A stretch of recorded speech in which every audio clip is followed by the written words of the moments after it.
making claims that running knots will result in changes, effective changes to Bitcoin that just simply, they're not true. Really, one of the big things that's changed over the past few years is more miners having direct centralized APIs for you to push transactions to and to completely bypass any of the policy rules of the network. It's the technical debate on one side, and it's like a moral philosophical debate on the other side. And so like the two sides aren't really even speaking the same language to each other. And that has been the crux of the decade-long argument. What is spam? And so you have two primary camps when it comes to defining spam. And I think a similar thing is going to play out with the Treasury space, where a lot of these will be fast money plays where they're not really innovating. They may not have great long-term plans. I think one of the worst possible outcomes is that Bitcoin becomes so boring that we stop arguing about it. Hi, Jameson. How are you doing? Everything fine on your end? Fine is all relative. I would say it's interesting and exciting times as usual, which is fine. I think one of the worst possible outcomes is that Bitcoin becomes so boring that we stop arguing about it. It might be just nice marketing if everyone is always involved in the Bitcoin, and then we talk about it more. But before we get started with all the topics, and I really want to get into a lot of these interesting things that we can talk about today, give us some overview of who you are and especially why you're excited about Bitcoin. I'm just a nerd who got into Bitcoin a long time ago. I've been working full-time in the space for over a decade, focusing on security, specifically building multi-sig wallets. Started off in 2015 building infrastructure at BitGo, where we were focusing on enterprises and basically trying to reduce the number of exchange hacks that were very, very prevalent in the early years. And learned a lot there. And after 3 years, pivoted, took a lot of the knowledge and best practices that I had learned and focused more on trying to bring a super high level of security for self-custody to individuals, because I realized that being your own bank is a very powerful tool that Bitcoin enables, but it's a lot of responsibility, and there's a lot of peril. There's a lot of potential foot guns and ways that you can screw up if you're not an expert, if you don't know all of the potential edge cases and failures. And so Casa, which I co-founded in 2018, is essentially designed both at the software level and at the client advisory level to help people help themselves architect and set up and manage a highly secure, distributed multi-key system that tolerates failure, because we are all humans. We make mistakes, things go wrong, catastrophes happen. And if you're being your own bank, you need to make sure that you can get through some sort of failure, really any type of failure, without it being a catastrophic loss.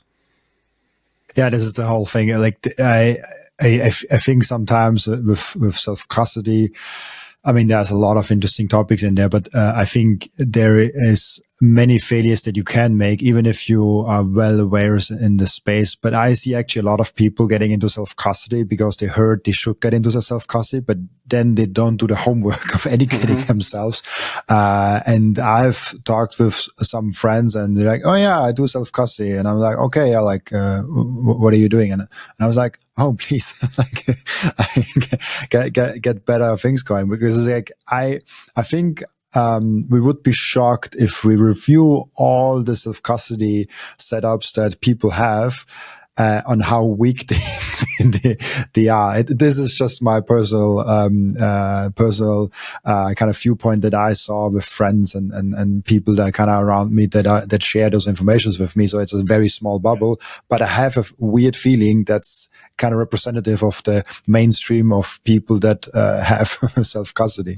Yeah, I mean, I would bet that over 95% of people have potential single points of failure in their setup. And that's true regardless of if they're doing self-custody or if they're like leaving their money on an exchange. Or if you're in the ETF, right? Automatically, whenever you're leaving your money with a trusted third party, that's a single point of failure. And definitely a ton of people are doing that.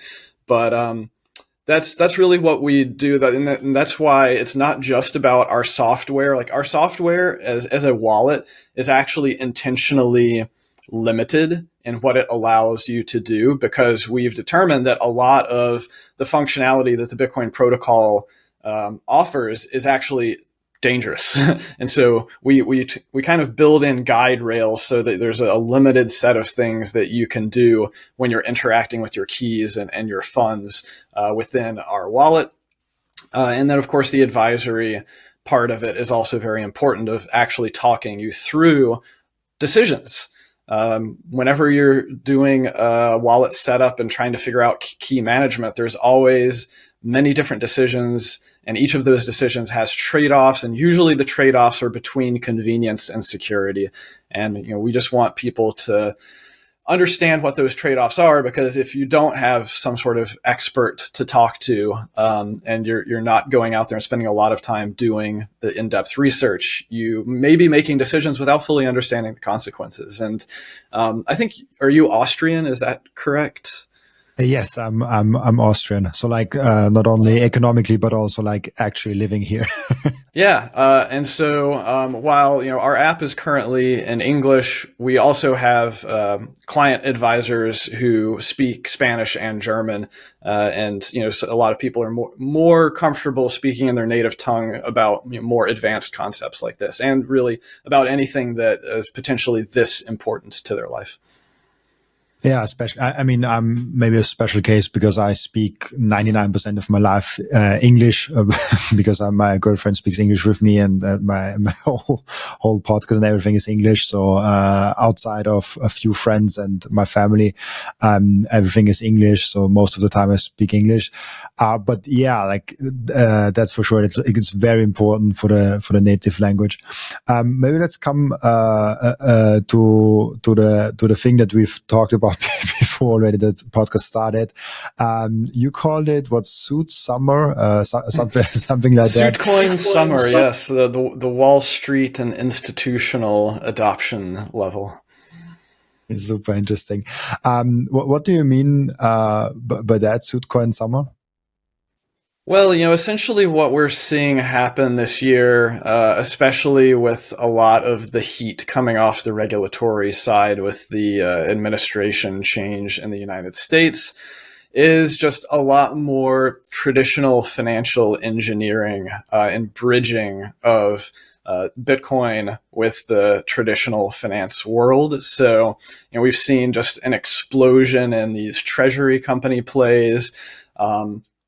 And I think we're going to see a continued innovation of financial engineering. So one example of that is, especially if you look at strategy and what they're doing, right, is that they keep churning out all of these new equities that they're offering to the market to essentially continue trying to spool up their flywheel of just accumulating as much Bitcoin as possible.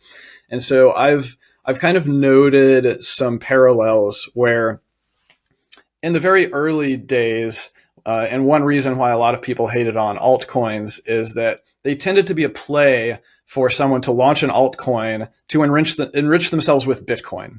It's like, this is a good way to get a lot of Bitcoin, essentially sell something that probably isn't worth very much to the world. And I see similarities there of what's happening now with TradFi, where we're innovating and creating new financial products to sell to various types of people out there, and possibly just Wall Street types. And the ultimate goal is just hoovering up more and more money so that we can acquire more Bitcoin and continue to dominate from that position. I made that comparison, I think, almost a year ago at that point, where I think a lot of the same people that buy, and it's not always the same people, but like generally I see the people that are very interested or was very, very, very interested in the past cycles in altcoins are now the people that are very interested in treasury companies.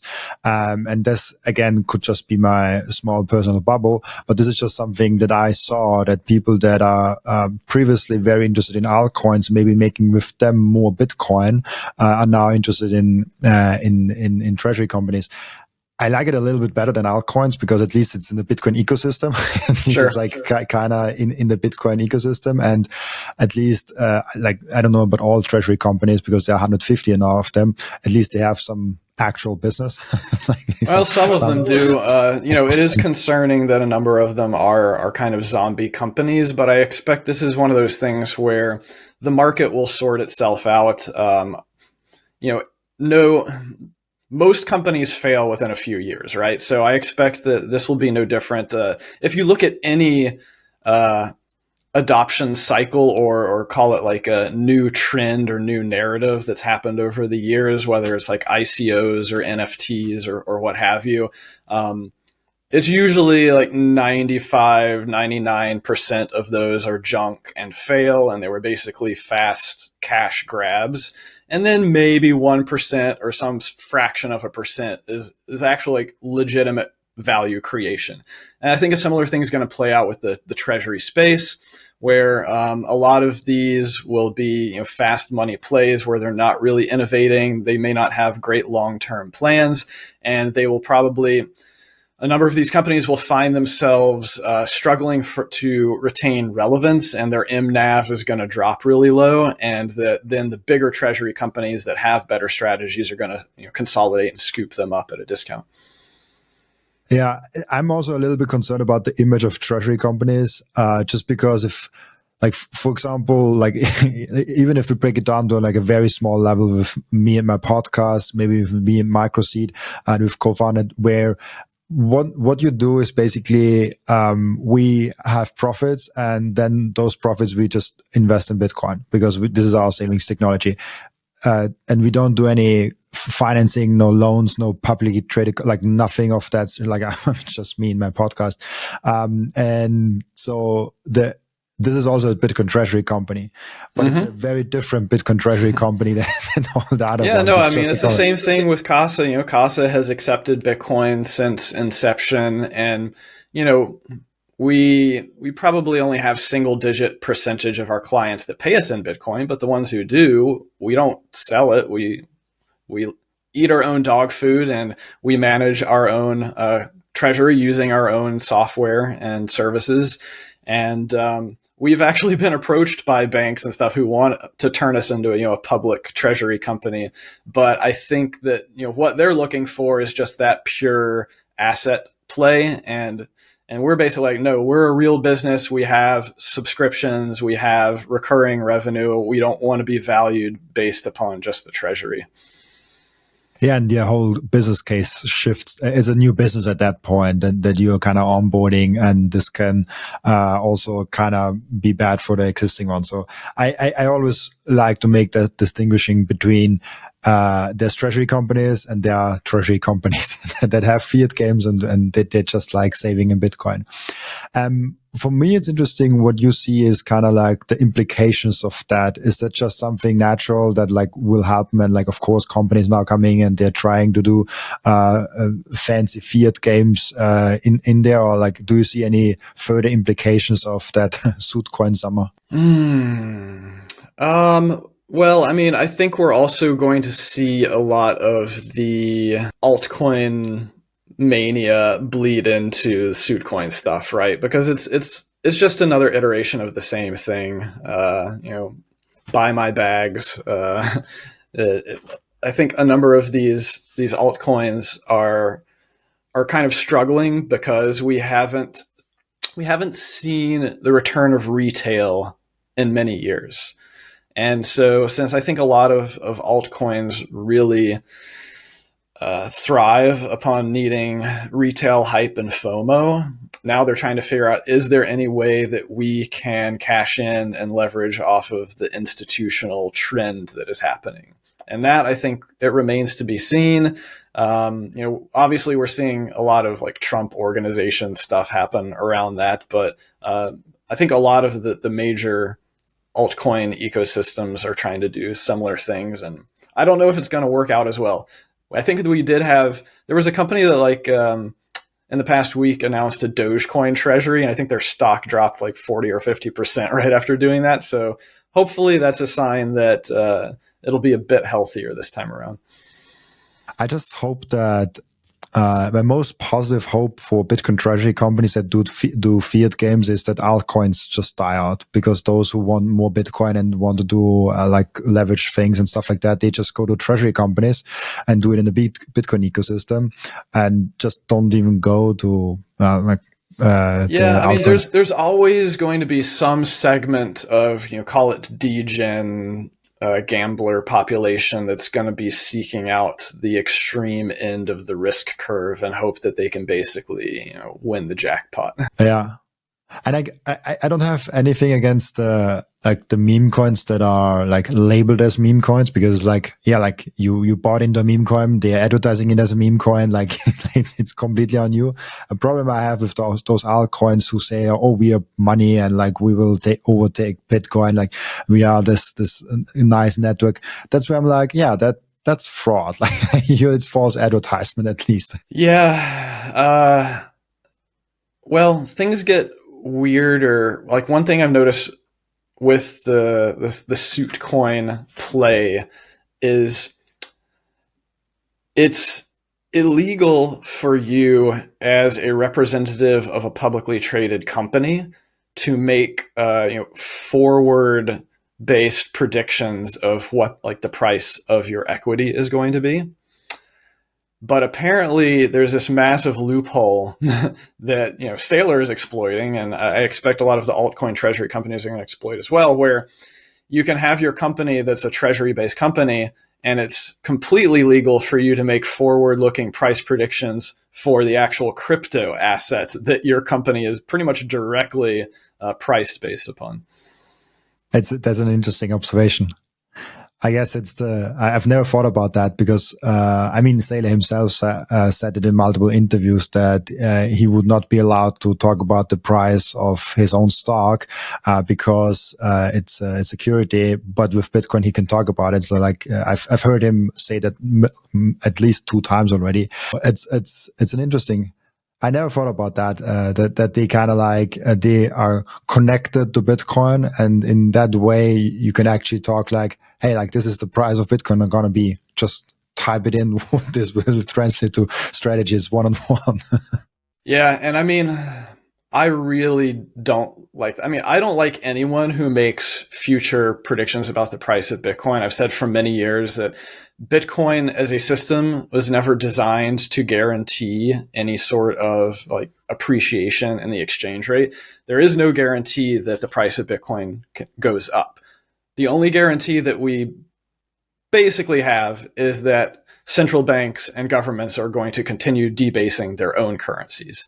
Now, you can extrapolate whatever you want from that, but still, I think anyone who like puts absolute numbers and timeframes on price movements is doing a soft form of fraud, like because no one can predict the future. Especially if it comes with promises, like if it comes with something. And I want to go also to the social aspect of Bitcoin, as we talked before, because I do think those price predictions are a really good marketing for people to come into Bitcoin. It's this fear of missing out, and it's like, oh, okay, this had this past performance. Oh, like it will have this performance. Oh, let's look into that. And all of a sudden, like they might, like that was me. I also came into like, and I would guess a lot of people actually came into that, just saying like, oh, I can make a lot of money with that. So I I think there is some sort of value in price predictions, but I have a big problem, and I exploit that a lot with my thumbnails. So I'm sorry for that, just because it works so good. But I myself I usually don't do price predictions with years, because I just don't think this is something professional to say. It's something you cannot even say. I can literally say like, oh, Bitcoin will go to 1 million, because I'm very confident at some point in time the US dollar will drop so far in value that Bitcoin will reach naturally this price point. Will it be next year or in 10 years or in 100 years? Like, I don't know. Probably closer to this year than 100 years, but like, we don't know. So this is an interesting one where it has a social impact on us. It brings new people in. At the same time, it's like, you don't want to promise anyone anything, because they can also be pissed off by that and stuff like that. Yeah, there's no winning. For example, I have plenty of people who are upset with me that I didn't convince them 10 years ago that if they bought Bitcoin, they would get rich. Rather, I focused on the libertarian and free market and censorship resistance principles, which did not resonate with the vast majority of my peer group, because they're in America, they have good access to financial infrastructure. 10 years ago, they weren't feeling any pain from inflation. So me talking about inflation was just, some crazy libertarian guy ranting about the government. And of course, they feel differently now. And since I didn't do a good job convincing them, they're upset because they could have been rich. But it's on them. If they had the privilege of having you in the friend circles and they still didn't get Bitcoin, it's on you, I guess. It's on them, I guess. So that's interesting. One thing that I also really want to get into the podcast, and people are screaming at me that I should do a debate on that, but I'm not hosting debates. I don't like the style of debates. I don't think they're really good. Maybe I still do it at some point. Is the core versus knots thing, the knots filtering.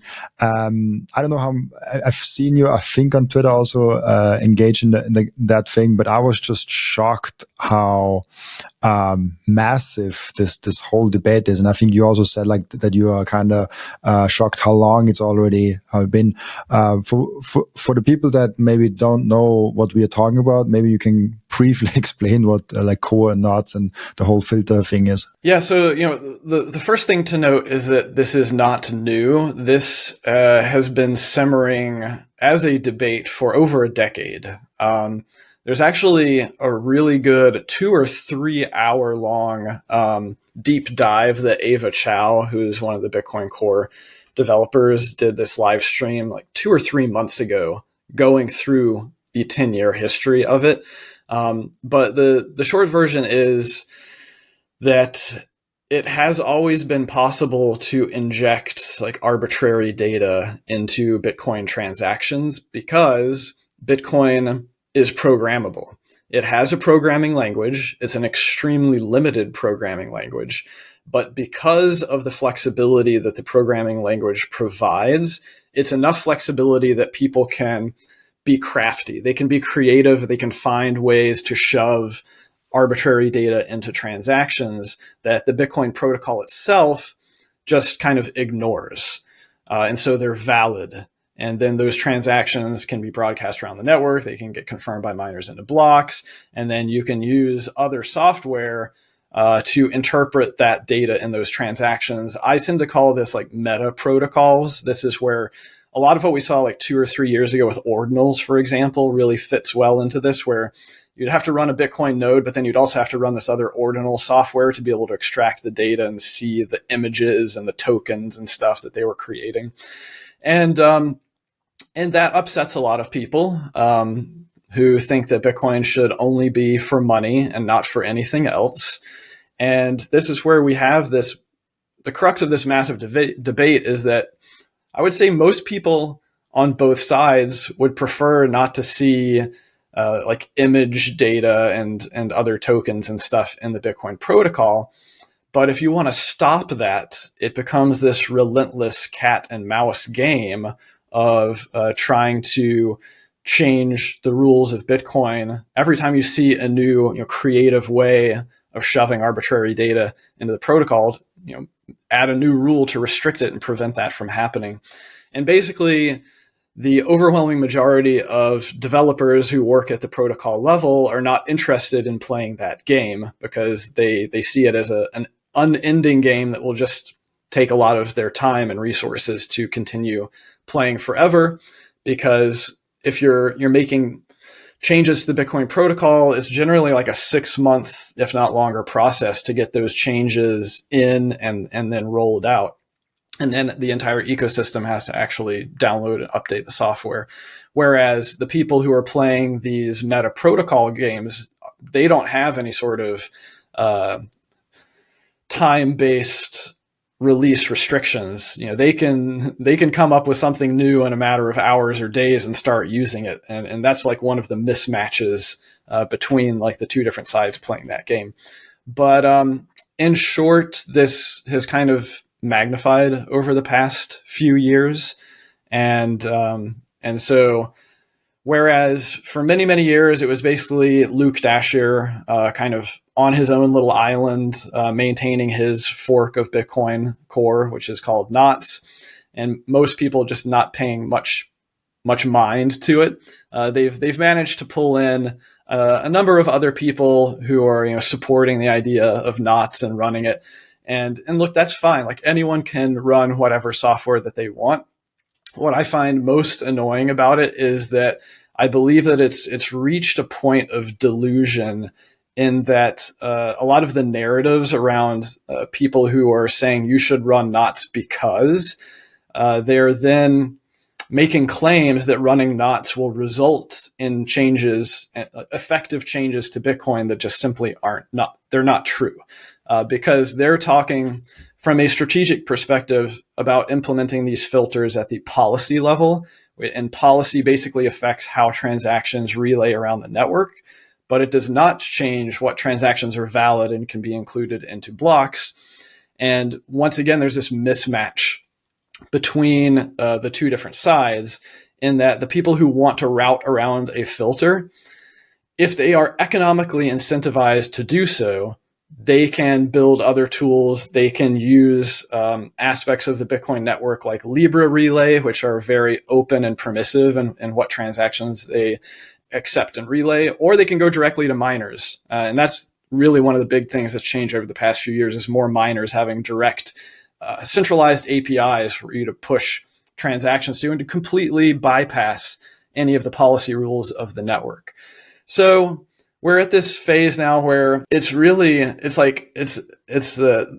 technical debate on one side, and it's like a moral philosophical debate on the other side. And so like the two sides aren't really even speaking the same language to each other.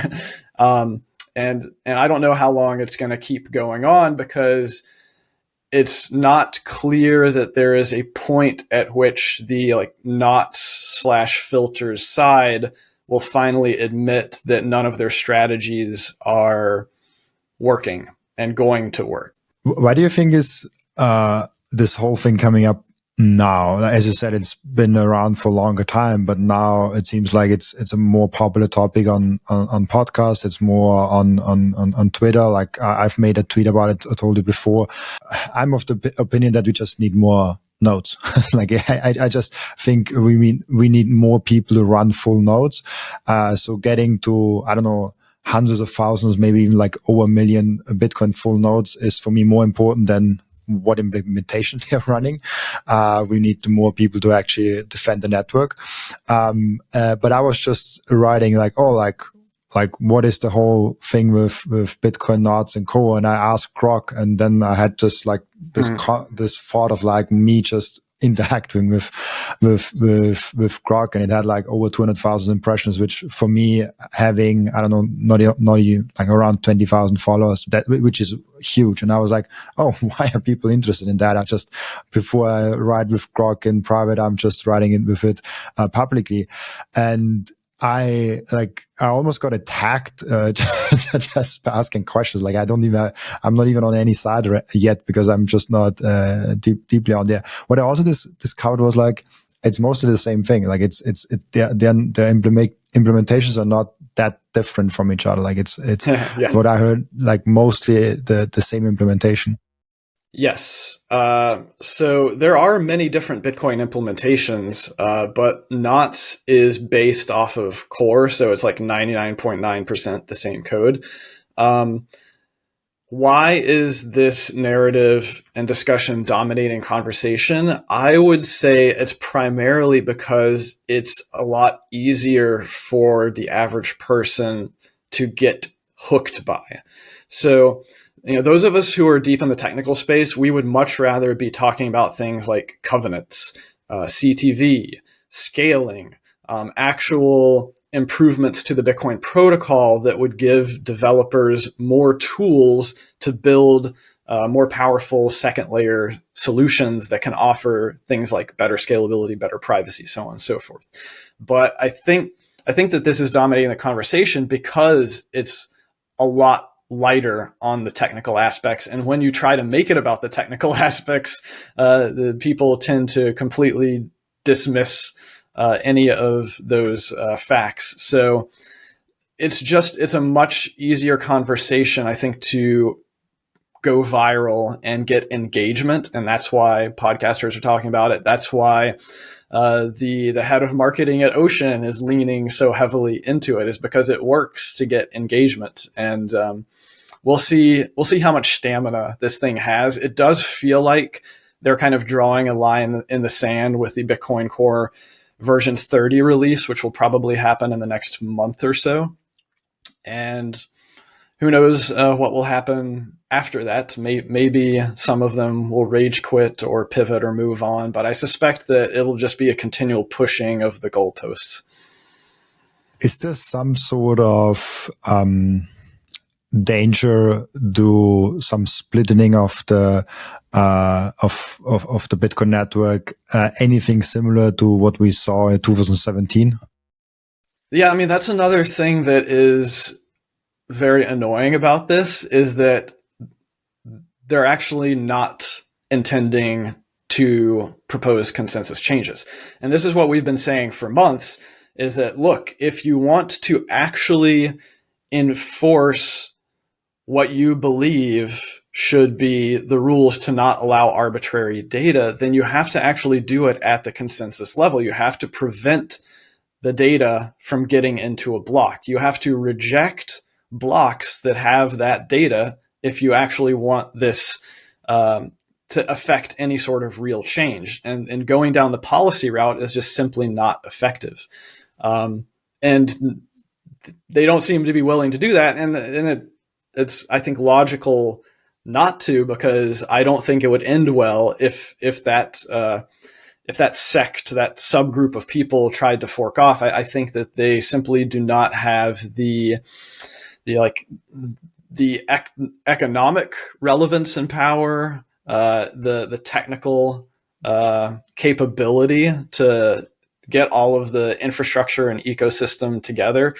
You can look at parallels, for example, to like Bitcoin XT or SegWit 2x many years ago. There were similar types of things where it was like a small set of people that came together and were proposing consensus changes, and ultimately it just fizzled out because there wasn't enough momentum behind it. I don't think that there's anywhere near the like Bitcoin Cash level of momentum around a contentious change to the consensus rules. I do love the watches from Coin Vigilante, but today I have a very special message, not from me, but from the CEO himself, Carlos from Coin Vigilante. Let's hear him. To all the Robin Seyr podcast community, I'm Carlos Estrada from Coin Vigilante, and we're sponsors of the show, and we're going to give you a very special discount exclusive to you. 10% off your order at coinvigilante.com when you use Robin at checkout. We have really nice watches that you guys can buy right now for 10%. This is a transparency edition, beautiful watch. These watches are worn in over 55 countries and counting. This discount is just for you, exclusive to the Robin Seyr podcast. We have limited editions, we have limited productions. These watches come in very nice packaging, boxing material, and they are collector's item for Bitcoiners only. Enjoy the discount. Thanks for supporting the show and Coin Vigilante. I finally and officially mine Bitcoin. This is is not just something to stack more Satoshis, but it's most importantly also to support the network. Individual miners are the ones that keep the Bitcoin network decentralized. And by the way, you get KYC-free Bitcoin. That's why I use Simple Mining. I get an actual proper Bitcoin miner. They set it up for me. They repair it if it breaks down. And most importantly, they let me choose the pool and even connect my own full node. I'm completely sovereign and I'm completely in control, and I can sign up with Ocean, no account needed. I just give them a Bitcoin address and then there's mining going on. No KYC, nothing. So if you're ready to mine Bitcoin, go to simplemining.io, tell them you come from Robin, and let's mine Bitcoin together. The most important thing for your Bitcoin journey is not buying Bitcoin, but it's how to keep them. And yes, you have maybe the right tools, but how do you actually go ahead and stick it all together so it's the most secure for you personally? Self-custody is a deeply personalized journey, and the Bitcoin way is helping you exactly finding that correct setup for you personally. They are also helping you with securing your own cybersecurity. And if you want to go one step above all that, you can even get a consultation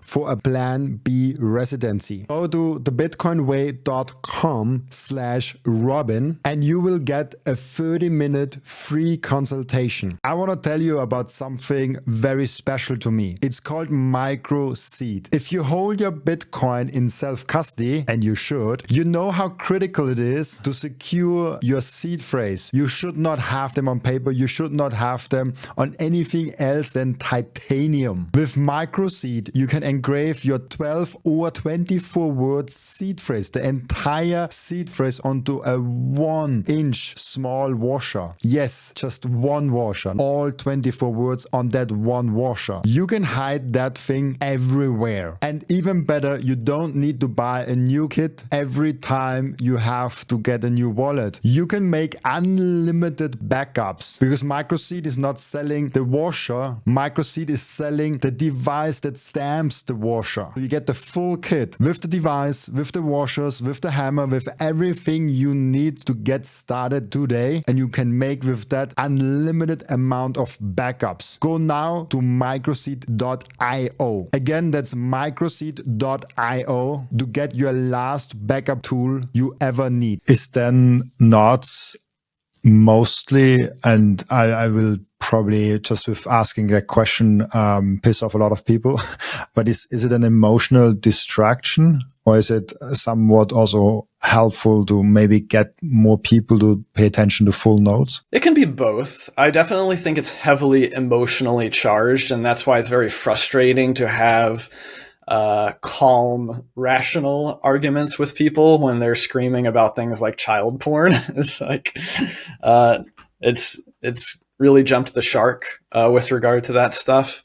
I wanted to just add to that. I think those are a lot of bots because I've got those comments in the past 5 days on my YouTube replies, and I haven't talked about knots and core at all in those podcasts. Like, I know it hasn't even been a topic in those conversations, and people are posting that, and I wouldn't post anything on the podcast that hasn't even been discussed in the podcast.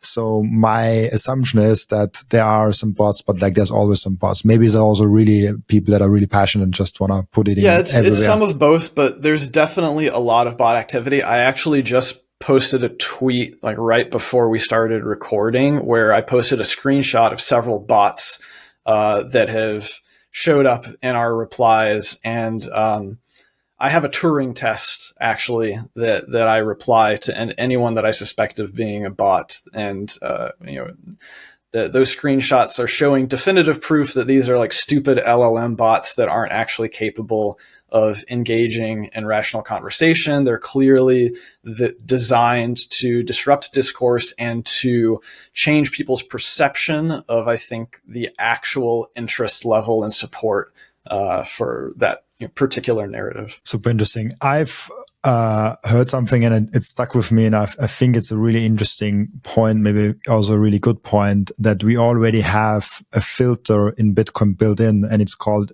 the fee, like the network fee that you have to pay. What do you think about that? Yes, and that has been the crux of the decade-long argument is what is spam? And so you have two primary camps when it comes to defining spam. One camp says, well, it's kind of like, have you ever heard of there was like a judge 100 years ago in America who was he had to make this decision about what material is considered obscene and pornographic. And he was tasked with defining pornography. And his definition was, I know it when I see it.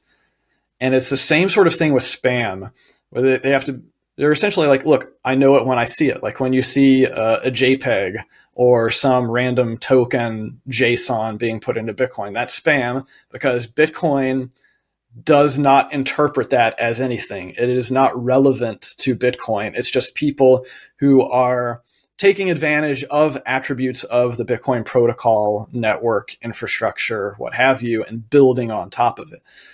Now, the other camp is, well, we can't really precisely and quantitatively define spam. Like we can't encode a single set of rules that will stop all of this because it is a very subjective thing.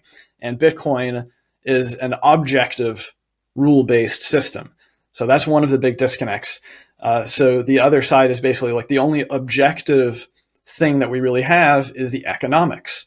If you pay a competitive fee rate to get included into the block by a miner, then you have proven that you're doing something that is of sufficient economic value for you to pay. Now, one of the problems that we have right now is that nobody is using Bitcoin. So we're basically at fee floor levels. In fact, we have dropped below what was historically the 1 Satoshi per virtual byte floor of fees. And now people are paying a tenth of that. And that's like another aspect of this filter argument where I think it shows that the filters don't really work because the vast majority of nodes were actually blocking transactions that paid less than 1 Satoshi per virtual byte. And yet people were able to route around that. So this is what I've been saying for a while is like the way that we fix quote unquote spam on Bitcoin is we have to get more people actually operating in a permissionless manner and using the blockchain themselves and essentially creating more demand and more competition over block space to price out the really low value, stupid use cases. And I'm somewhat hopeful that that will happen. I actually posted something just yesterday that's showing that there's this one layer 2 project, which full disclosure, I am invested in, called Seyr, and they are filling up a lot of the blocks on testnet right now with their zero knowledge rollup. And if that system is able to create a high level of demand when they launch on mainnet, then that will create a lot of demand for block space and hopefully kick off the fee market again, get more competition and price out more of the really stupid stuff. I'm doing my part. All the income that I can support in Bitcoin, I do in Bitcoin. So like all my partners, they are now fully paid in Bitcoin. And I'm switching more and more of the payments in Bitcoin towards also paying in Bitcoin, which I haven't done in the past, but I'm starting to do it now. So I think around 70 or 80% of the income is now fully in Bitcoin, excluding the thing of Microseed. And then about like 10 to 30%, I think, is spent in Bitcoin. So it's really interesting because I love this. I love the low fees. It allows me to send transactions multiple times a week and receive transactions multiple times a week for like 70 cents, 50 cents. Like it's nothing. Like I pay a freelancer in El Salvador and it costs me 70 cents. If I do the same thing in the fiat world, I pay probably like 20 euros, maybe 30 euros.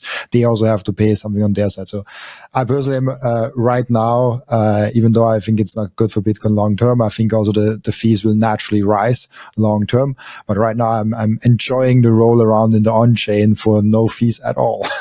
Yeah, I mean, I think that this is also a side effect of Suitcoin Summer. because the institutions are not doing stuff on chain. They're all using trusted third-party custodians.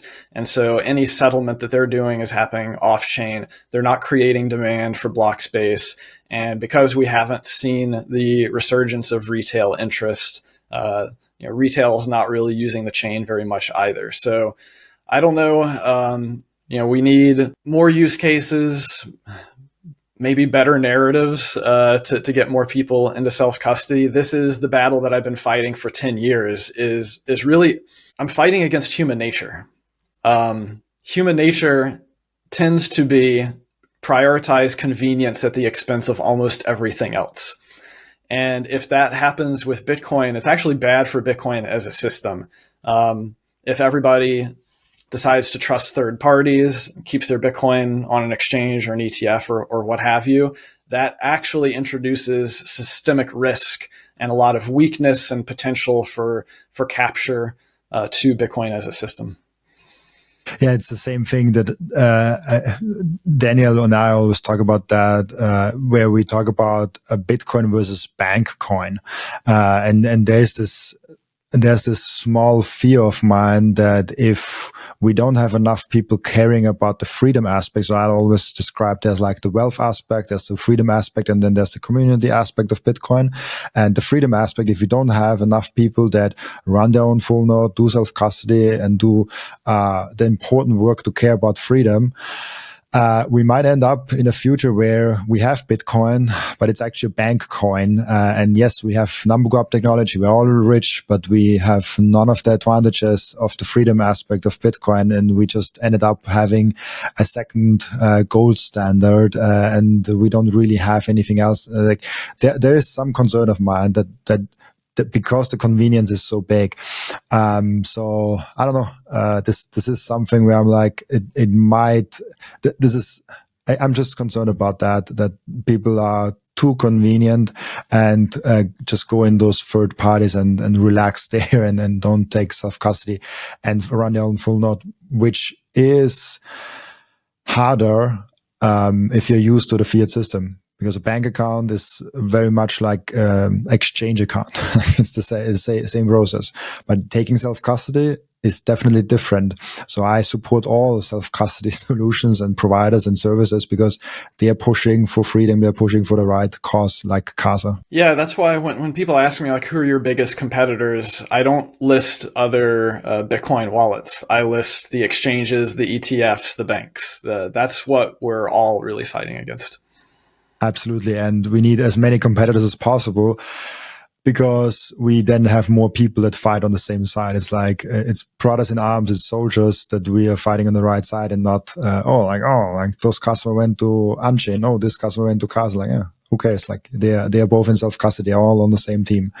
One thing that I was also thinking when you were talking about filtering is like, how is filtering not censorship? Like if we have this thing of like who defines what spam is like a very hard debate for me because it sounds a little bit like the debate we have in social media where, like we have to censor out things to protect people, what they see and all that. And I'm like, yeah, like that's not filtering, that's censorship that you are doing. And then you can grow this whole thing. So is there some concern of yours that if we are continuing this filtering, censoring route, again, I will just make it clear, like I'm not on any side, but if we are on more and more filtering, that we might end up like actually having some sort of mechanism where we maybe in a world where there's some transaction that doesn't let through. Is this any concern of yours, or is the NOTs thing something different? I mean, philosophically, you could make that argument. Bitcoin is a system of rules, right? These rules do filter and censor many different things. Like we censor anyone who tries to double spend their money. We censor anyone who tries to print more money than we have agreed to be allowed to happen with each new block. I'm not worried about it because, as I've said, filters, at least at a policy and relay level, are completely ineffective. But yeah, from the philosophical perspective, it is somewhat worrying because, and like I said, I'm a technical guy. I mostly look at this system from a developer's perspective of what can be done with it, what can be built upon it. And that if you really wanted to take the filtering debate to its logical conclusion, you would have to strip out a lot of functionality of what Bitcoin can even do if you want to make it more pure. And stripping out more functionality will greatly degrade the ability for Bitcoin as an ecosystem to grow and innovate, and for people to build other systems that are anchored into Bitcoin. And so I have this article that I wrote a decade ago, which I have been reposting a lot lately, which is that, yes, Bitcoin is money. It's also many other things. And Bitcoin is what I have called a trust anchor, just due to the nature of the properties and the guarantees of the blockchain. If you can anchor pieces of data into it, that functionality is very powerful and allows you to build other systems on top of it. One example that's been going on for probably almost a decade is like open timestamps. This proof of existence. You can shove the proof of creation of an arbitrary number of documents and other things into Bitcoin by using sort of the magic of Merkle trees and hashes combined with the immutability of the Bitcoin blockchain. And that's actually a highly efficient thing that you can do. I think it only uses 2 or 3 transactions per day for that entire system. But then, other things like Lightning Network or Arc or BitVM based systems, all of these things need some of the more advanced functionality and programmability of the protocol that I suspect some people would want to strip out, because it also allows you to do non-monetary stuff with it. It will. I have a feeling this debate will be there for a longer time. I don't know how long, but like it feels like it's not over yet. Like it still has a lot of like momentum. But yeah, maybe we've seen the peak of it.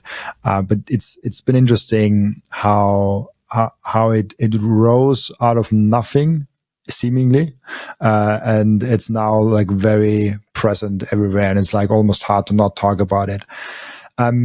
One thing that I also want to make sure to talk about is because I think you've talked about on other podcasts. I think I heard you talk about that, is physical attacks on Bitcoin. It's just like what else, when you have self custody and you make it really good, like what else are you really looking into with physical attacks and other vectors of making sure you as a Bitcoiner are not attacked? And is this something where you're like, especially someone that is known with a face in Bitcoin and with a name that you worry about? Yes. And I also get some pushback on this of people saying that I'm fudding self-custody by talking about wrench attacks.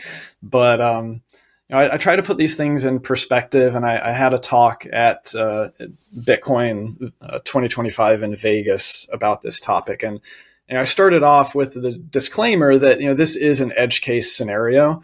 I think we're up to around 250 known attacks over the entire course of Bitcoin history, though there have probably been 3 to 4 times as many that we don't know about. But that's still an edge case, and that in terms of risk, there's a lot of things that you should be worried about before you worry about wrench attacks, like leaving your money with a trusted third party, or just having your money on a hot wallet where it could be hacked. Any number of things with a custody setup where you have single points of failure are problematic, and ultimately, if you are susceptible to wrench attacks, then you have a single point of failure in your setup. You're probably only using a single signature wallet, and someone could easily coerce you, under duress, to basically authenticate and bypass all of your security mechanisms and, voluntarily send your money to them. But this is the type of thing that I focus on because this is one of the risks that our clientele is at higher risk of. CASA, we really target high net worth, OGs, whales, people who have a substantial amount of their net worth in Bitcoin. And in many cases, these people are well known. They are public figures. They're on social media. They're going to conferences. People know who they are. And in many cases, it's not difficult to find where people live. Not many people have very strong privacy. Some people live in countries where they are forced to disclose where they live legally. And so that's why I focus on that, because we have actually had clients who have been wrench attacked. This is not just a theoretical thing for CASA. And if you are at that level, then I think that you should be aware of the risks and be aware of how to mitigate them. Yeah, but I like your disclaimer, because I think most people will lose their Bitcoin to their own fault of a way simpler attack, or of something way simpler where they got social engineer and it's like there's an email popping up and they just put their seed phrase in there and like it's gone. I think those is way more likely than someone actually coming to your home and actually attacking you somehow. Like it's an edge case, but it's an important one. And it's also interesting, I think, if you're thinking to that extreme, you probably have a good setup. if you make everything good for that, like even if it never happens, I think you probably then have a robust setup that you can be proud of.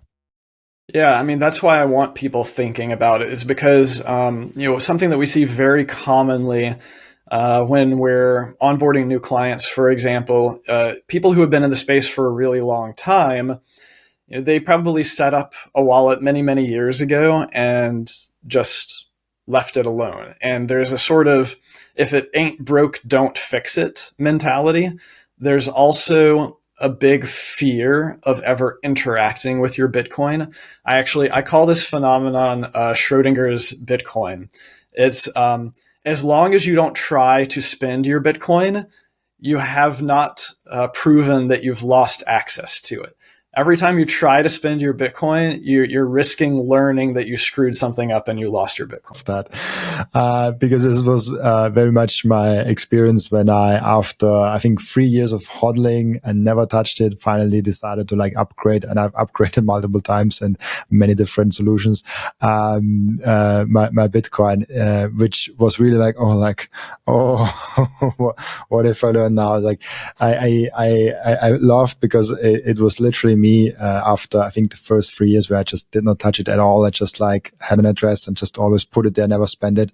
And upgrading it and reviewing it, whatever, quarterly, yearly, whatever you're doing, thinking about situations like, hey, what if this happens? What if this happens? What if this happens? Am I secured against this? Am I secured against this? I think it's a very security hygiene that everyone should kind of consider and do. So I like this message a lot. Yeah, but once again, we're talking about human nature, and this is one of the reasons I co-founded CASA, is because this was back in 2018. I was reviewing my own setup, and I was specifically looking at it from an inheritance perspective. And I was like, yeah, I set up an inheritance plan, and I created a last will and testament, and I created these sharded, encrypted backups, and I gave instructions to my executors and stuff. And I was like, this is so complicated. I'm actually not confident that if I get hit by a truck that they will be able to follow my instructions and recover the funds. And that's another aspect that we see quite often is, first of all, most people don't think about inheritance. A lot of us are still young enough that we're not really considering the mortality aspects.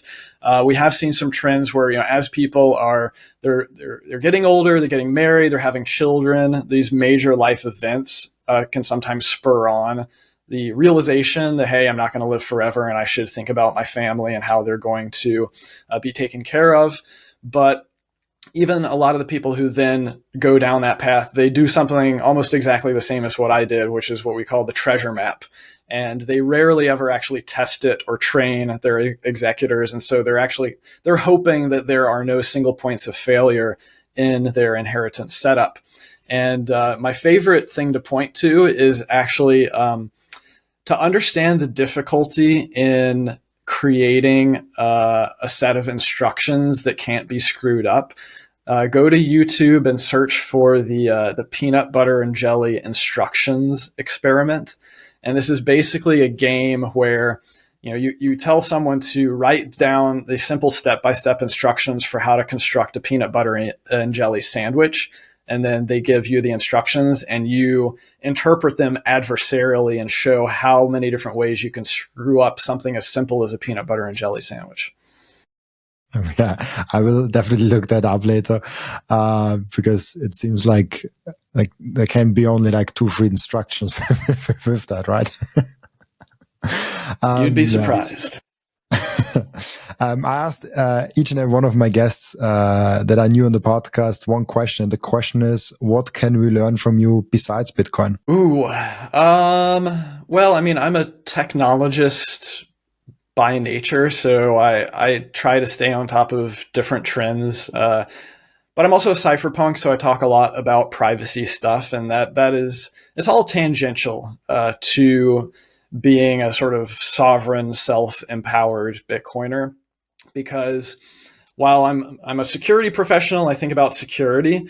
I think one thing that a lot of people overlook is that when you're building a security system, whether it's physical security or cybersecurity, it's never just one thing, right? It's you have multiple concentric layers. Think of it as like shields or fences or what have you, where you have to assume that any one particular security measure could get broken or bypassed. And so you want as many layers as possible to slow down the attacker until they eventually get frustrated and give up. And I think what a lot of people overlook is that you have all these layers of security, but the outermost layer of security, at least when it comes to like Bitcoin self-custody, is actually privacy. Because security is about stopping and slowing down an attack when it happens. Privacy is about preventing yourself from ever being targeted for an attack in the first place. And it's highly preferable to just never be attacked in the first place and not have your security system tested. And so that's why I've been a strong proponent of privacy, not the entire time that I've been in Bitcoin, but ever since I had a SWAT team show up at my house back in 2017, which really opened my eyes to the physical security threats that we have to deal with, especially if we're a public figure in this space. Why the heck was a SWAT team at your house? It's because I was engaged in very contentious debates during the scaling block size wars. And I said something that pissed somebody off, and they decided, hey, this guy has been in Bitcoin for a long time. We can probably extort him with physical threats. And so they called up my local police. They said the key triggering words to get lethal force deployed by the police, basically claiming they were me, claiming they had killed someone, that had hostages, and that I had explosives, and so on and so forth. And of course that resulted in my entire neighborhood being shut down for several hours by the police until we figured out that it was all a hoax. And of course, they then tried to extort me for Bitcoin after that, saying, hey, we're going to do even worse things if you don't pay us. That's crazy. Wow. I'm sometimes negatively surprised by what humans are able to do. Like, I'm often positively surprised by what humans are doing, but this is one negative example. But I'm like, oh yeah, like, how do you even think about that? Like how does such a thought even cross your mind that you might be able to do that? And then you also have to research and put some work in there to actually go ahead and do that. And then you have to also do it. And I'm like, oh shit, like people are not all well-intentioned. Yeah, well, I mean, once again, it's not a one-off thing. There are some very interesting corners of the internet, especially once you get onto the dark net and sort of cyber crime sphere. And there are many different specialists out there. So the guy who swatted me, it was not the first time he had swatted someone. He swatted plenty of people before me, plenty of people after me. And I actually ended up taking him down. This is a very rare success case. Most people who get swatted never see justice, but I had the resources and the stamina to basically spend several years collecting information about this person and working with the FBI to eventually track them down. And it ended up being just some punk kid living in his mother's basement who, he fell in with the wrong crowd, and he was using his skills to do naughty things instead of building and providing value to the world. And what I'm always thinking, like, if he just puts his efforts, his skills, and his energy towards something productive, he can probably do a lot of great things in the world. I'm like, why don't you do that? Like, what demon possesses you? Yeah, but he was a minor, and this is actually a recurring pattern, especially within the cybersecurity space. A lot of people who end up becoming respected cybersecurity professionals started off on the other side of the fence. And especially the kids, like I said, this is a whole rabbit hole we can go down, but like within the cyber crime sphere, a lot of adults like to recruit children because they know that the punishment for children doing these crimes is generally a slap on the wrist. And so it's actually a lot of the children that are committing the various offenses, because if they do get caught, it's probably not going to ruin their life forever. And then often these people do get caught, they flip. A lot of them end up working on behalf of law enforcement or going into the private sector and using everything that they have learned and know to actually protect against those types of people and attacks. Super interesting. We have an end routine in the podcast where the previous guest is asking a question for the next guest without knowing who the next guest actually is. And the previous guest asked you the question, what is the best way to teach your kids about money? Ooh, well, there are a few good children's books out there actually that talk about like Bitcoin and fiat and whatnot. But I don't know. I think one of the best ways, which is also how I think a lot of adults end up getting hooked into it, is you just let them use it, right? So giving. I've heard plenty of good success stories of giving your children an allowance in Bitcoin, and they can spend it if they want to, they can hold it if they want to, and then either way, whatever happens, you show them years into the future, if they spent it, well, if you had held on to it, it'd been worth this much. Or if they do hold on to it, you can say, okay, now you can spend it and you have this much more purchasing power. I like that. And it's funny how we talked about miners and now how to teach kids about Bitcoin, how the end routines kind of merges. Thank you so much, Jameson, for being on the podcast. Before I let you go, where can people find you, ask you questions, and reach out to you? You can find me on X. My handle is just my last name, Lopp. I'm also on Nostr, though I couldn't tell you my InPub off the top of my head. Or check out my Bitcoin resources. I have like 2,000 different links on bitcoin.page. Really cool. Thank you so much, Jameson, for being on. And also thank you so much for everyone that is watching and listening for joining us today. As always, I'll be back tomorrow with another episode. Bye-bye.